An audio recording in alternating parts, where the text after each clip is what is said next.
guys, Matt back for photo news and reviews from the floor of CP Plus. Now, the Otus 1.4 from Zeiss is probably the thing I've been most excited about that's been announced in the last 6 or 8 months. And this is my first time to actually get a hands-on. They have been available in the States. They were only just started shipping, or they announced the shipping date for Japan though yesterday, and that's coming in May. So I'm not sure why the States got it before Japan, seeing this is made in Japan. But this is a lens that makes bold claims. They say when they made this, they had the singular objective to make the best lens, no compromise, full stop.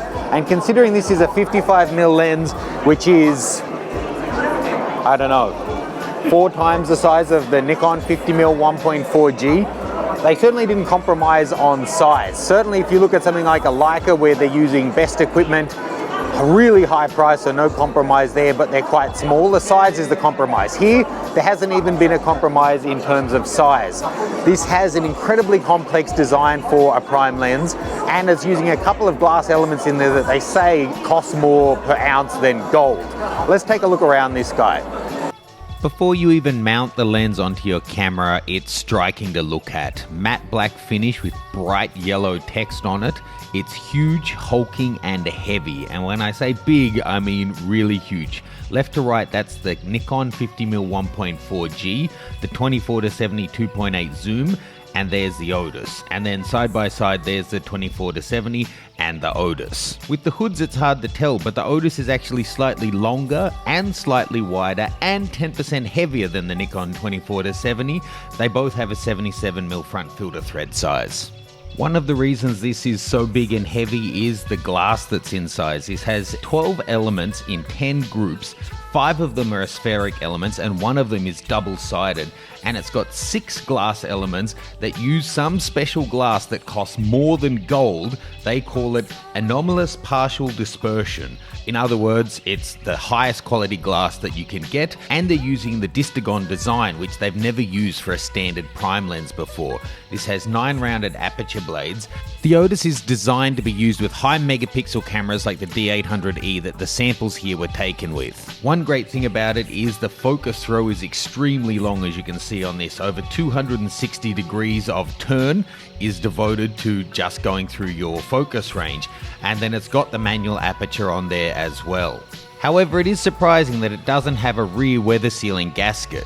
So I've got to say, I kept lusting over this lens. I've had the gas, whatever you want to call it, over this since I first saw it and saw some samples from it. I was just blown away. So no lens from any manufacturer is ever at its best wide open. Perfect sharpness, contrast, all of those sort of things.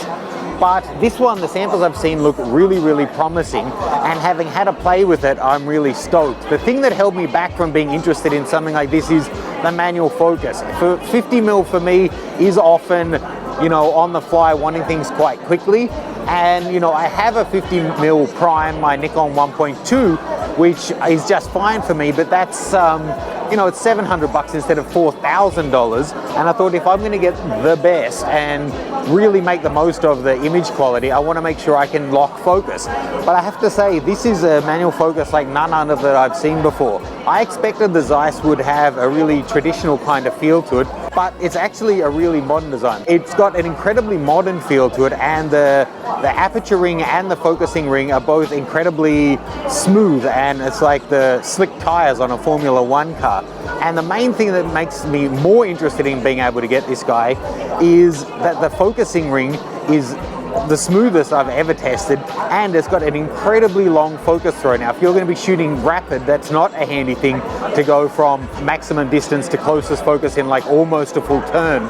But if you want to be able to make the most precise little adjustments, this is going to do it for you. The distance you've got is like an inch between 50 centimeters and 55 centimeters. So you're really going to have fine control for when your camera is telling you that you're in perfect focus. But look, a lens like this is made to be shot. So let's get some sample stills and video with it, and I'll do some comparisons with the Nikon just to show you. From what I've seen already, there's really no comparison, as you would expect for a lens at this caliber. The reality is that lighting at a show is never great, but often that's the case when you're shooting on the street or whatever. You don't always have great studio quality lighting, and you often don't look at your images at full 100%.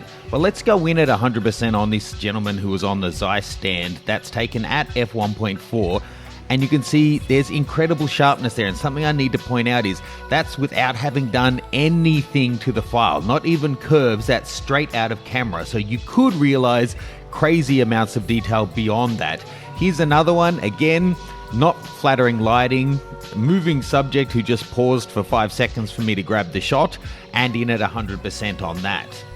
And trust me, having reviewed a lot of lenses, I can tell you, having shot this in RAW without having done anything to the image, the contrast and the detail at 100% is phenomenal. But for me, the big test is how the background falls away. How good is the separation between the sharp point and the background? Look at the wide shot again. He was a fair distance back and it just beautifully falls away. Now, shooting coins, unless you're a collector, is something you'd only do for a test, but it's an incredibly challenging thing to do. For a reflective surface with heaps of fine detail on there, and it's really, really prone to color fringing. Let's look at that guy at 100%. That's f1.4 on the Otus. And if you've never done a test like this, take my word for it, that's astonishing. Here I replicated the same shot with the Nikon 50mm 1.4G and the Otus. Here we go, this is the Nikon at f1.4 side on. You can see nothing's terribly sharp. There by f2, a full stop slower, it has sharpened up a fair bit at 100% crop.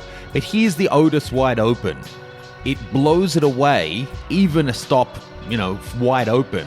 Comparing it side by side to the Nikon wide open, they're just leagues apart. And then here, just focusing simply on the letters 35mm on this sheet of paper, there's the Otus. That may not seem too surprising, but getting that hugely crisp contrast between white and black wide open is incredibly hard. Here's the Nikon having a shot at the same thing. It's just a world apart.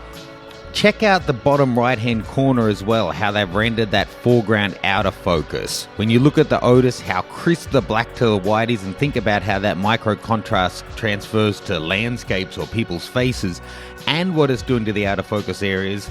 Whoo, mama. So let me correct my introduction where I said that this was going on Photo News and Reviews. Obviously this is on the Matt Granger channel. This has turned into a full review.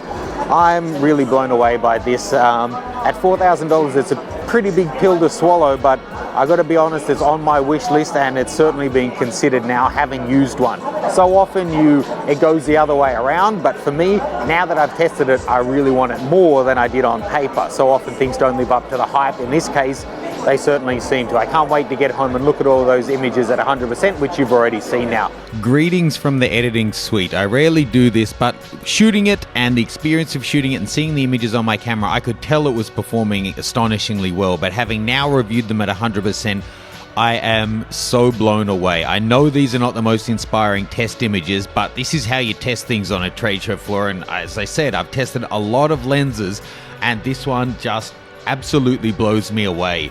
I can definitely see myself getting this lens. So leave me your thoughts. What do you think? $4,000 US for a 55mm 1.4 lens? Is it ridiculous? It's still cheaper than the cheapest Leica 50mm lens. And I'm going to go out on a limb and say I think it's better. So leave me your thoughts. Please click the like and subscribe, and I'll see you soon.